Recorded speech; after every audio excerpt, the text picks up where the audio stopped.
Welcome to my Dream Project exhibition. I've decided to use Google Classroom as the platform for my dream project. My topic is 4th grade language arts. It's 1 week of the curriculum we use, which is called Reading Street. Every week we have a story, we have a theme which centers around a question of the week that we discuss, a comprehension skill, which this week it's fact and opinion, word analysis, which is compound words, and then vocabulary words that go with our story. So all of those components will be included in my project. Before I did a makeover on this unit or week, everything was a discussion, and then I usually would have some sort of mini lesson and end with a worksheet for the students to practice whatever we have just learned. New media technology and tools enhance the learning, especially the practice for the students. So I'm very excited about that. So what I'm going to do is I'm going to go to classwork where everything is organized. So it's Unit 2, Week 4, Horse Heroes is the story. So my students would go to day 1. I'm going to go actually to that assignment. So on day 1, they're using new media technology tools to research and go into a Google Doc to extend the discussion we had done earlier. The discussion was all about how animals and humans work together. So in this Google Doc, students are able to insert a link to an example of how humans and animals work together. It's something that they've researched, which is really fun for them to have some freedom to do that and use new media technology tools to do that. So they can go to YouTube, find an article, use a website. So everyone in the class would add to this doc. They also would journal about it. They're going to choose somebody's example to journal about. So they're using a Google Doc to do that. So they will use the complete sentences and answer complete sentences, question and answer format, and 4th grade conventions to talk about something that they saw in someone else's research. So that's a little bit more of an extension from what we normally do. And the photos and the videos add some emotional design and interest too. Day 2 is when I'm practicing the comprehension skill. So fact and opinion. So we did the mini lesson, and then the practice will be what I have here. The students are going to create their own Google form where they create a quiz for another student. They'll give statements on how to, or if something is a fact or an opinion, and then they have to say why.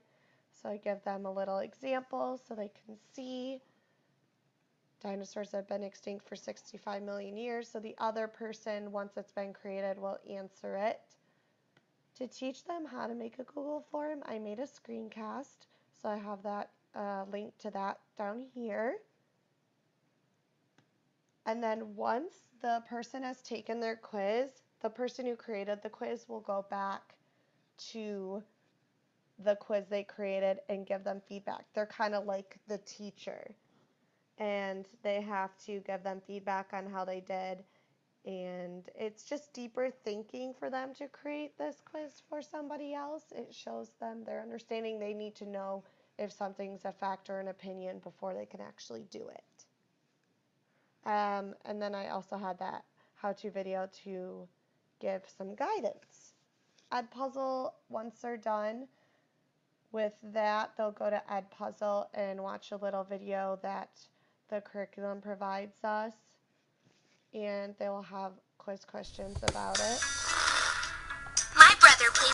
So typically we just play that video, and I don't even know if they're paying attention. So I think it's good to have Edpuzzle so they're able to look at it at their own pace. They can pause it if they want to, rewatch it, whatever they need to do, and then it asks them questions.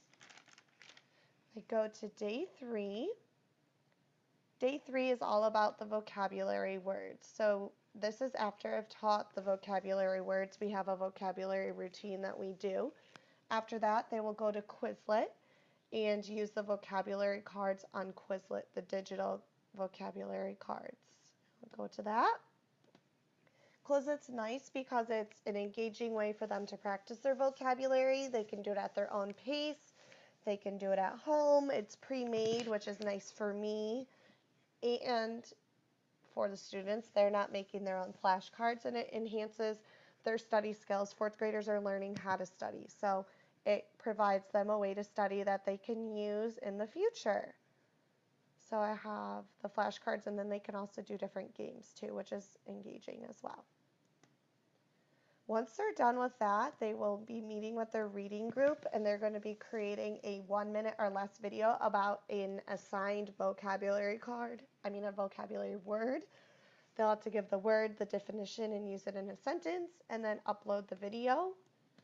It's just a more fun way. I've done this with posters, but a video would be really engaging. I gave them a little example of myself making for the word quicksand, which was pretty fun. Quicksand! So that's fun for them. And also, the next day, they'll be going back to watch the video, so it can provide them with review of these words and gives them a solid way to remember them. For day 4 is word analysis, and the word analysis for this week is compound words. So what are compound words and how to create compound words? So after doing a mini lesson on this, students are going to be creating a screencast of themselves creating compound words on a Google Doc.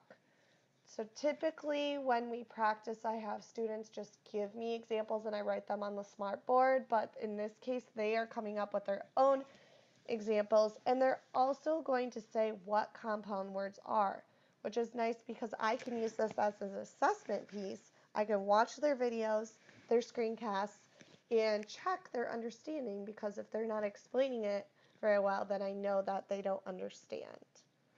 I also give guidance for this too, with how to make a screencast and then an example screencast and some directions for them.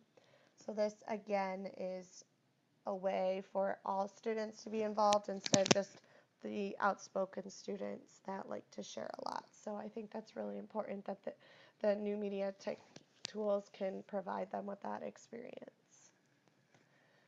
The challenges I had with this project were I was just wondering how I can take what I normally do in class and enhance it. I didn't want to just essentially put busy work on the device. I wanted their practice to be enhanced. So I really had to think outside the box and go out of my comfort zone quite a bit. The successes kind of stem from that. I would say I had to take risks with my students and kind of, I'm like, oh, screencasting. I don't know about that, but I think they're going to be able to do it, and I'm excited to actually use this in a few weeks when it comes up and apply it in my own classroom. It seems like it's totally going to be worth it, and I'm so glad that I got to do this project because it really gave me some solid ways to incorporate new media tech tools in my classroom. I'm excited to use it.